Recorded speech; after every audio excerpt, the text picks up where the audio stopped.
Shanghai Jihao is a laboratory equipment supplier. The video shows the Jihao airtight door installed on site, and engineers are doing airtightness testing. The airtightness of the enclosure structure of the laboratory protection area is achieved by closing all the accesses of the room under test and maintaining the temperature in the room at the upper limit of the design range.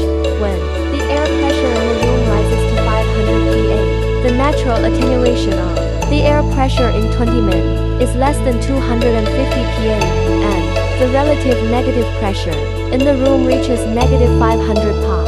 And after the natural attenuation of the room in 20 min, its relative negative pressure value should not be higher than negative 250 PA. 250 PA. But if only for the biosafety, airtight door must be required to withstand the pressure of 2000 PA and 20 minutes of natural attenuation of less than 20%. How airtight door after countless tests can be done to press the pressure 20 minutes after the pressure is almost no attenuation. Welcome to contact us.